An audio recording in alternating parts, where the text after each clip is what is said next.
everyone, I'm Shekina and welcome to Sheki's Campus Passport, the show that takes you beyond the borders, where we connect students with the world. This is your ultimate guide to exploring study abroad opportunities, so get ready to onboard as the Campus Passport starts now.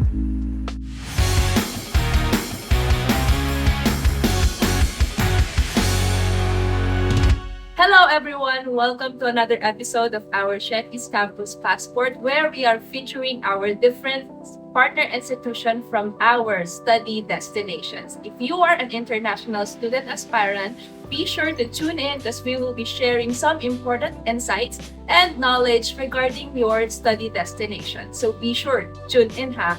And of course, today we have a special guest all the way from our study destination, which is Ireland. Please welcome the Associate Director of Global University Systems representing Ivan College in Dublin, Miss Maria Papa. Welcome, ma'am, to our episode. I'm so excited. This is my first time. Thank you, Sheki, for having me. And of course, Ian's education. Marami tayong pag-uusapan this afternoon, so you should stay until the end. Yes, of course. So before we proceed to our questions, I just want to ask, ma'am, why Ireland? Because it's not the common, study destination throughout the years. I want to ask, and the benefits of Ireland as a study destination at the same time. What's the, maganda? Yeah. Okay, so I am here to represent Institute of Business and Technology. We are a business and tech school and we are in a strategic partnership with Atlantic Technological University, which is in top 10 ranking university in Ireland. So pag-usapan natin, why Ireland? That is a very, very good question given the situation that we are so used and going to other top study destinations for how many years already in the Philippines. Magandang Ireland, that's something that I can tell you from here pa lang. It's a very, very good option for you as an international student. So, aralin natin ano ba ang meron sa Ireland. Yeah. So, number one, ano yung benefits na maibibigay ninyo if you're going to study in Ireland? I think that is very important because at the end of the day, this is going to be a long process. Yeah. May process tayong dadaanan.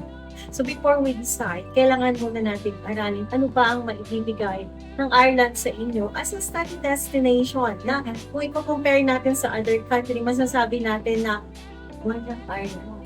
Bakit ngayon lang? Bakit ngayon lang? Okay, so number one, ang Ireland is the only English-speaking country in Europe after nag-exit ang UK. Kung narinig ninyo yung Brexit. Few years ago. So that's the time na nag-exit ang UK as part of the European country. So ang Ireland natira at very, very into 100 almost percent na English-speaking sila. They have their own dialect and language. But ang majority is in English. Okay? And that could be an advantage because tayo, as a Filipino, it's easy for us to communicate because language natin, ang second language natin is English, right? So, madali ang communication. That's one thing and that is very important. Second benefit is, ang nahanap natin lagi na study destination, yung magkakaroon din tayo ng opportunity na magtrabaho as an international student yung working rights na tinatawag. And yes, meron tayo yan sa Ireland. Pwede din po kayong magtrabaho ng 20 hours per week during your study. You only need to go to class ng full days and 3 times a week. Then you can work full-time 40 hours during the term break or the semestral break, holidays din sa Ireland. At patatlo, ano ba yung tinitingnan natin din?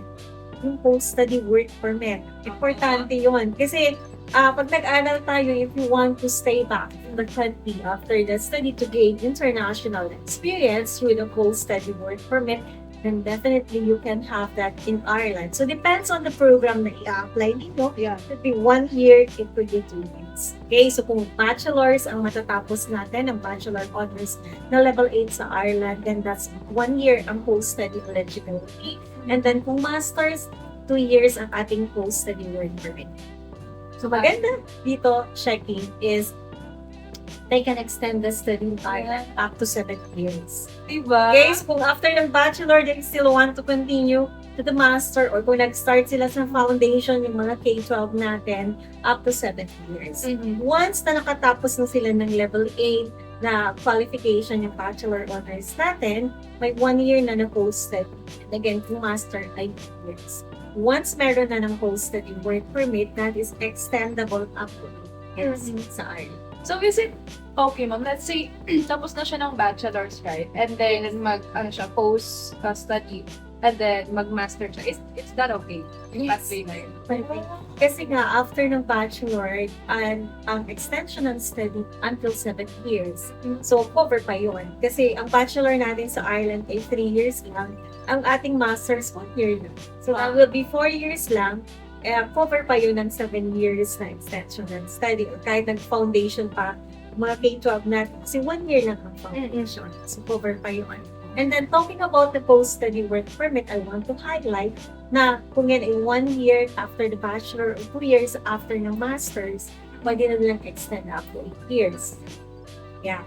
And then, of course, ang pinaka-end goal ng most of the international student offers coming from the Philippines is yung stable na future. Yeah. And to be eligible to apply for permanent residency. And that is something na maibibigay sa inyo ng Ireland.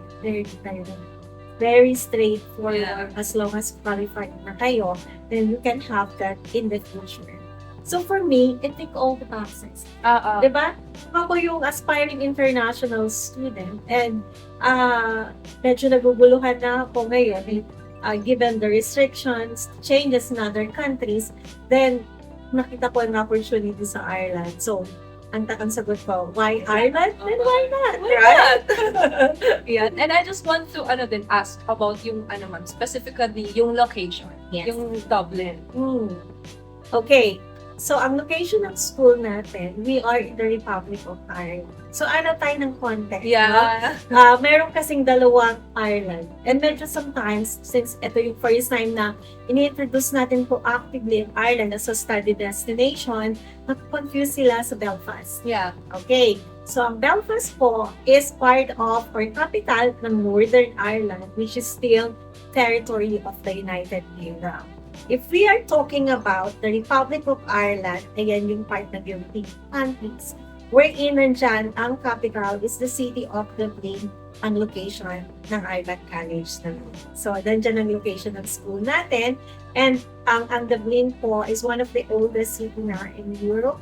Nandito rin po ang pinakamalaking part sa Europe. Yeah. And then, aside from that, ang maganda, balance and lifestyle ng mga international student. And that is very important because, again, may proseso tayong dadaanan. Yung pagiging international student, you cannot jump from number 1 to number 5. Yeah. So, may mga steps.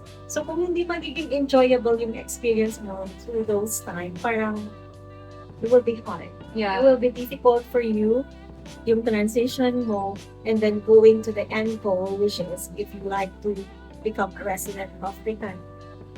Parang ang hirap, no? Ang hirap gawin. But kung maganda ang country, balance ang lifestyle mo, umaan na yung araw, yung months, yung years, tapos ka na, hindi mo na malayan because nag-enjoy ka. And that is one of the best thing that you can have. Yung experience mo as an international student studying in Harvard College, Dublin, of course, in Ireland.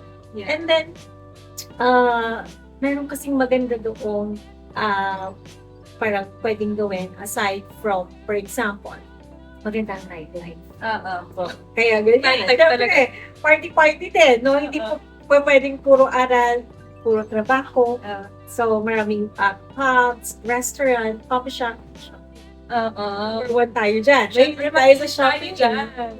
Pagkita kasi sa Europe, every season, kasi 4 seasons tayo, we have, for example, the spring, the summer, the winter, the fall, is kada change ng season, nagsisale.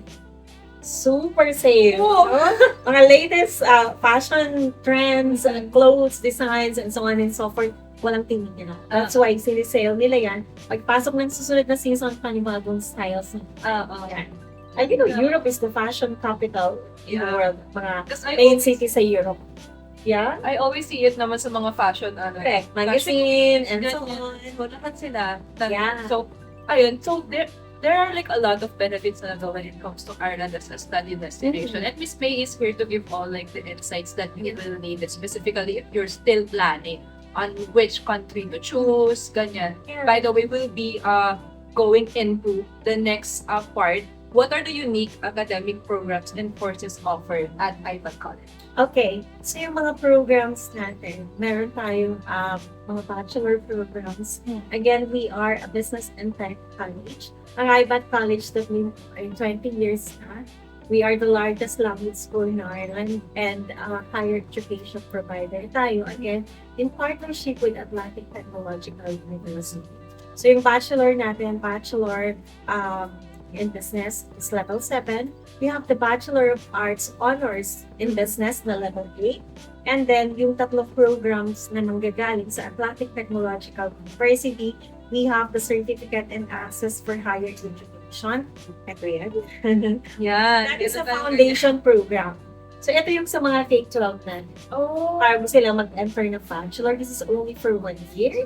And then, yung bachelors natin, kagaya ng mention ko, yung bachelor na level 7, yung bachelor honors na level 8. So, ito yung galing sa Atlantic Technological University, and the 2 masters that we have. So, we have the masters ng marketing. Ito yan. 1 year ang duration. And we have the masters ng business management na nanggaling din sa Atlantic Technological University. So, I want to highlight yung partnership namin sa Atlantic Technological University. Yeah. Kasi for example, pag nag-aral sila ng Masters ng Business Management sa IBAT College, doon sa ating campus sa Dublin, dineliver sa IBAT. Pero, ang award ng qualification will be coming from Atlantic Technological University. Alam niyo po ba na Atlantic Technological University is a public university and top 10 ranking university in Ireland with more than 600 plus programs. Plus, meron din po silang around 20,000 students per year, international student. So, malaki ang Atlantic Technological University and of course, yung award na makukuha niya. For example din, kung kayo ay nag-aral ng ating Certificate and Access sa IBAT College Dublin at gusto niyo i-continue ng bachelor sa Atlantic Technological University kasi nga, they have 600 plus programs. Yeah. Ang dami ninyong options, no? So, pwede nyo gawin yun in the future. I think maganda din na highlight mo yun. Yeah. Kasi sometimes, it's so confusing na, dalawa bang school siya? Yes, Yeah, no? correct. And ang maganda rin sa mga programs natin, yun, alam niyo po, ang Ireland, they have one of the highest level of education in the world. So pag nakagraduate kayo ng bachelor's, that will be NFQ level 8. Pag nakagraduate kayo ng master's, that will be NFQ level 9. So, ang taas at ang maganda, bukod sa internationally recognized qualification ang makukuha ng mga student natin, you will be very competitive in the global market, working in the global companies. Talking about the global companies. Ayan na. Kailangan lumayo pa sa Ireland. Because, Sheki, nandito ang headquarters ng malalaking global company. Yeah. So, okay, when we talk about the global companies, ano yung unang pumapasok sa isip mo? Ako Microsoft. Correct? Yun talaga. Yung, Totoo? Oo, totoo. Yes, and we have that in Ireland, in Dublin. Nandito ang headquarters ng Microsoft. Yung everyday use na lang na ginagamit natin. Oo. Anong meron na Okay. brand? Company na super sikat na phone. iPhone. Yeah, Apple? and Apple. Yes, Apple is there then. And then we have Google. So, Google, nandun din ang headquarters ng Google. Nandun din ang Facebook or Meta. Okay. Siyempre, number 1 ang mga Pinoy Maganda sa sa Ireland. Facebook and social media. Why working in a big company as Facebook will be a very, very good experience din sa inyo again to be more competitive in the global market at yung experience being in these big companies in the future. And nandito rin ang eBay, ang Amazon. So, masanay tayo sa mga Shopee, Ako. Lazada. So, eBay Ito and na. Amazon is the international version, of course. Airbnb is here. Ang pinakamalaking airline sa Europe is here din. Ang Ryanair. Right. Gusto mo bang mamasyal sa iba't ibang country sa Siyempre Europe? naman, As an international student of Ireland? Of course. Ayan. So, good news kasi as an international student in Ireland, you can do that. So, magkakaroon kayo ng temporary resident card o yung green card na tinatawag namin sa Ireland. And with that green card, yun na yung magbibigay sa inyo ng entry or access sa other European countries. Imagine, sa Philippines, punta tayo ng holiday, let's go to Boracay. Let's go to probably Bohol or Siargao. Yeah? And as an international student, we're talking about going to Milan. We're going to France. We're going to London, right? So, yun yung maganda, no, sa pagiging international student. Again, experience. Yung Hindi experience. mo mabibili ng pera ang experience. And going to the other European country will not be very expensive. Kasi ang Ryanair nga, ang pinaka-headquarters is in London, sa Dublin. Mura ang domestic flight. Plus, kung nandun kayo sa other European country, you can travel by train. Yeah. So, hindi siya hassle kasi 1 hour lang, 1 hour and 15, 1 hour and 10. Oh my God. Sa other country, from one city to another, it will take you 3 hours, 5 hours. Okay. Yeah? Dito sa Metro Manila, charot. Oh, traffic Traffic pa pala. lang. Take ka ng 3 hours, 2 hours, ganyan. But what I love dun sa mo, kasi Europe is usually tagged as luxury travel destination, especially for Filipinos, di ba? And if you have like this opportunity as an international student and you're very young, ganyan, let's say you're Gen Z. Oh, di ba? Gen Z. Diba? So, I think it will be somewhat very, very helpful if you are already in Ireland. You can like literally travel anywhere. So, ang ganda. Correct. So, yung program din natin is very affordable. Yun ang masasabi ko sa inyo. So, yung value ng education, again, with a very high level of education, na makukuha ninyo at a very affordable price, na very possible pa. Na mag-aral ako sa Ireland, then, pwede. Kasi kayo mag-start as a K-12 graduate, dito sa foundation natin ng 1 year, kailangan nyo lang mag-prepare ng 420,000 pesos. 1 year na tuition na yun. That's 50% ng other country. No, so with the insurance kasama na rin kasi mandatory na yung medical insurance din natin sa pag-apply ng visa. Now, pagka-graduate mo nito as a K-12 graduate from the Philippines, syempre papasok ka na ng bachelor degree. Now, with the bachelor program na a-applyan mo, supposed to be ang international price na 450,000 per year kasi 3 years yung bachelor natin, is makukuha na lang nila yung 3 years ng local onshore European price. So how much is that? That's around 280,000 pesos lang. Sheki, come on, 280,000 pesos, no? So super affordable para ka lang nag-aral sa mamahaling private Dito. School or college or university dito sa Philippines. And again, ang taas ng level of education. The same thing kung makaka-direct entry kayo ng bachelor. Kasi kung magpa-bachelor kayo, ang babayaran nyo lang, yung first year nyo lang na 450,000. The second year and the third year will be onshore price na rin na 280,000. The same thing kung mag-further study pa kayo sa master, instead of paying 12,500 international price, that will be 8,000 euros. So, ang laki ng savings nila. Okay. Tsaka yung ranges, ma'am, it's exactly like the same Yes. sa mga like universities, mga top universities dito sa Pilipinas, which is like very good. Let's talk about ma'am, what kind of student support services are available for international students? Yan, importante yan. So, dapat pag nag-check kayo ng school, titignan ninyo yung support ng school din sa inyo. Kasi, syempre, international student kayo. And it's your first time coming to the country. Probably your first time traveling abroad. Kung walang support, ang school, it will be very difficult. No. So, kami, Ibat College, we have a very good support system sa aming mga international students. So, number 1, prior coming to Ireland, syempre wala naman lahat ng relatives. Walang ka mag-anak, kakilala, who can assist you with the accommodation. So, may mga partner accommodation kami.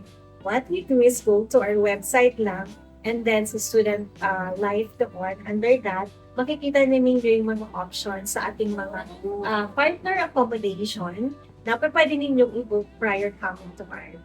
Now, kung kailangan nyo rin ng assistance sa airport pick-up, then you can get that from us then. So, magpapabook din lang kayo sa school. You only need to pay, I think, mga 45 euros for that. So, depende, I think, kung kami yung charges. You can check the full details sa website namin. And then, pagdating naman sa job assistance, Yeah. Ang lagi naman Ito, tinatanong ng lahat. Kasi Siyempre. yung iba, parang kinakabahan sila baka pagdating doon, Wala silang mahirapan makahanap sila work. makahanap ng work. So number one, kanina na-mention ko na yung malalaking companies, right? So doon pala, medyo panalo na tayo. Padalawa, yung sa location din natin sa city center tayo. Parang dito rin how it works sa atin sa Pilipinas. Kung kayo ay working student, no, nag-aaral kayo ay nagtatrabaho at the same time, sa city kayo, right? Huwag doon sa probinsya. Yeah. So, ang location natin nasa city tayo, at nasa center pa tayo ng Dublin, ando na rin lahat ng mga establishment na pwede nyo pagtrabahoan. So, yung career services office namin, how it works, the moment you start your class to IMAT College, Dublin, start ninyo, punta kayo sa career services office namin, we can assist you na kaagad. Meron kami exclusive job portal para sa mga international student namin. It's called the Job Answer. With that one, pag-register ninyo, we have more than 400 plus companies kaagad na pwede ninyong i-try na applyan. Online lang. You know, click-click lang at your fingertips. Hindi nyo kailangang mawindang ng pagbabiyahe at pag-isa-isa ng pag-apply So ng kahit trabaho. nandito pa sila, let's say, settled na lahat, ma'am, and then they're flying to Ireland, kahit nandito pa sila, they can process. No, kailangan mag-start mo na yung class because the school will give you the access, exclusive access yan para lang sa mga international student. And then, we help them pagdating din sa preparation.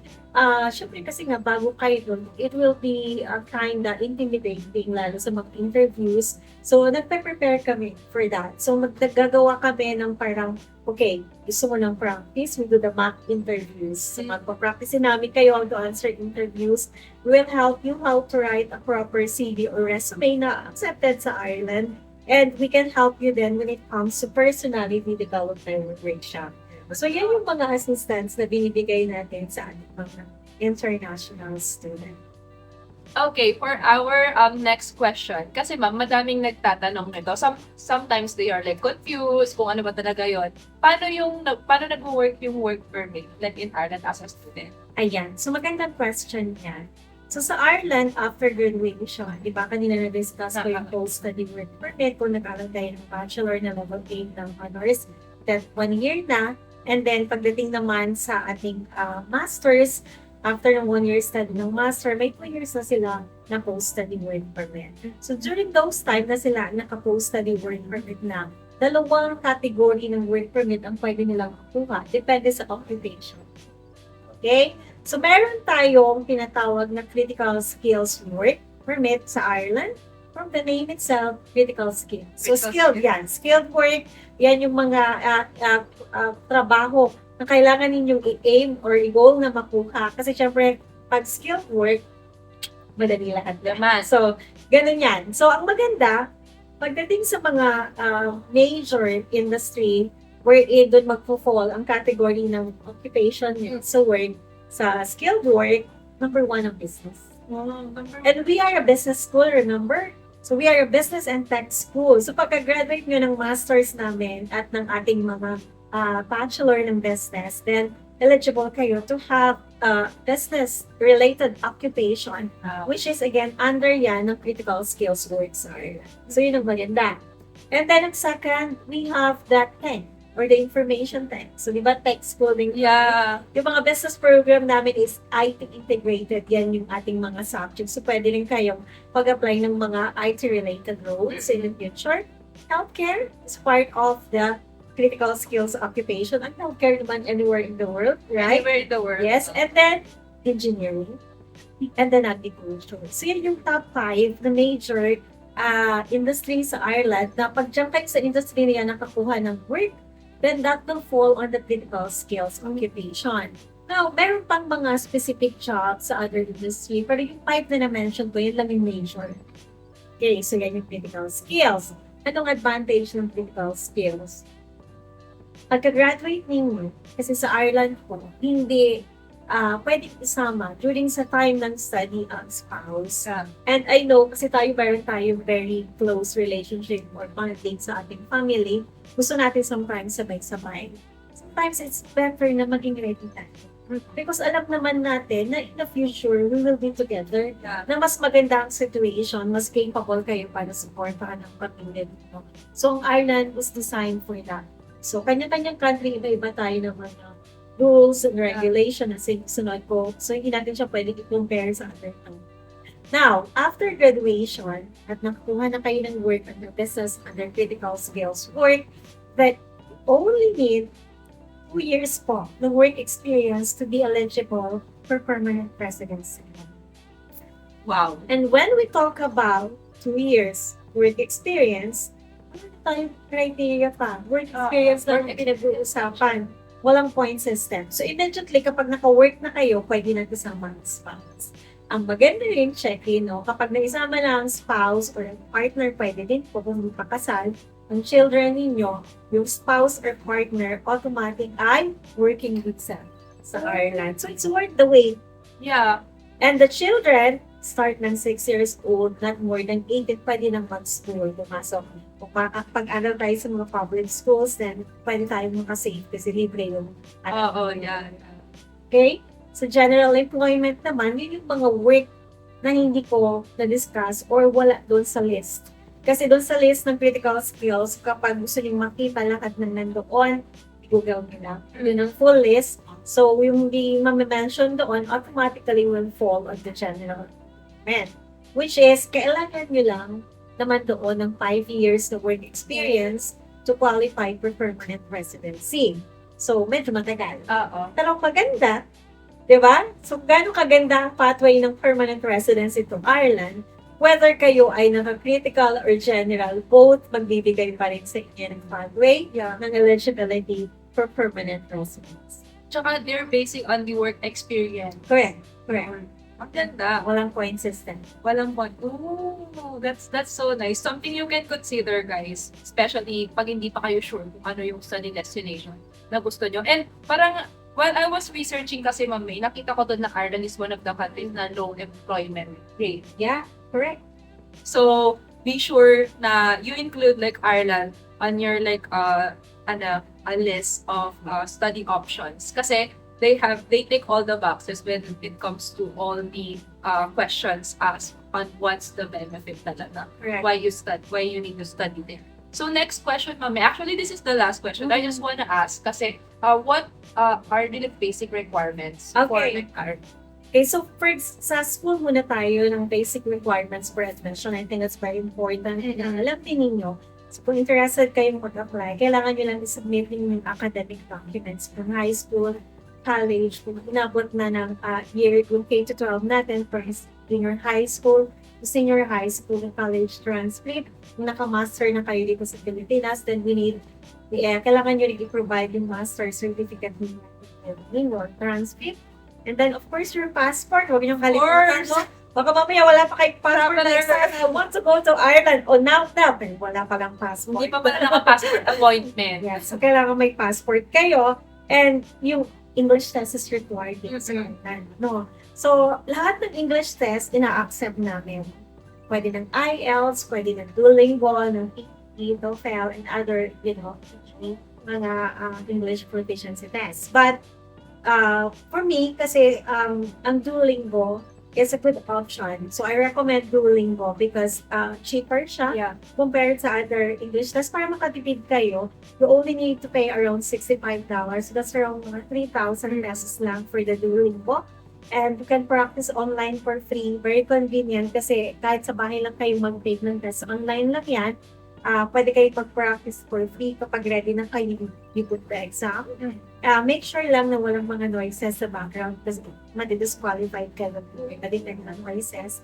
And then, ang magandang result within 7 hours. Bilis. Mabilis. Meron agad. So, pag na-provide nyo lahat yan in your CV, you need to submit lang sa Sheki, sa ENC, sila na ang bahala for the school admission. Now, pagdating naman sa basic requirements for the visa, that's why kailangan nyo pumunta, of course, sa ENC, sila ang mag-help sa inyo apart from the school admission, but for the visa application, then, na complete requirements sila ang magpo-provide. Pero I just want to highlight, no, na hindi kayo kailangan ma-stress kasi walang required na medical exam sa Ireland. Wow. Diba? Kasi yung iba parang may minor lang na medyo problema sa health, parang that's a lungs, no? Sa other country, they use very specific. And it would take time kung yan ay kayo ay hindi papasa sa medical. So sa Ireland, walang kailangan, again, na maging stress kasi hindi required ang medical. Hindi rin required sa Ireland ang biometrics at hindi rin po required ang NBI or ang police clearance. Wow. Sobrang security naman ng kailangan ng NBI. But yan, that's great, ma'am. Kasi usually, yun yung mga mahirap na i-secure. Yeah. Like, natatagalan yung process, which is like very good. Very, very, kumusta naman yung ma'am? Like, waiting time ng mga visa. Ng visa natin. So, good question din. So, required ng embassy dapat before the start of the class, kayo ay 3 months nakapag-apply na ng visa. Yun ang kanilang pinaka-timeline kasi.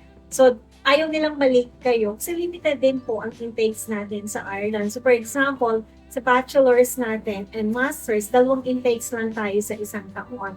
So, for the master's, we only have January and September. For the bachelor, we only have February and September. So, dapat 3 months before that, nakapag-apply na kayo ng visa. Ang maganda, within 3 months, alam nyo na, mabigyan kayo ng visa decision. And wala kaming age limit. And maganda po is 21 months, 52 months, basta hindi lalapas ng 3 months. And we have almost 98% na visa of non-violent. With the age limit, guys, as long as you're capable, di ba, ma'am? Correct. Wala, Provide wala nyo siyang admission requirements for the visa, wala tayong discrimination pagdating sa age. Oh, yeah. Which is like really great. And so I think that was the last question. So thank you, Ma'am May. And do you want to share something to our viewers? Yeah. So thank you so much, no? At na hopefully nagstay kayo until the end. This is a very good information para again, ang Ireland is part ng ating kumbaga option, no? Na tinitingnan din kung tayo ay gusto maging international student. So, with this, I would like to say thank you everyone for listening and of course for ENC for having me. All you need to do after this is to book a one-on-one consultation with the ENC team para kung meron kayong further question, the admission, again, for the visa process. If you're going to apply through them, they'll give you the free application. Diba? Okay? So, hopefully, see you soon in IBAT College, Dublin. And good luck sa inyong lahat.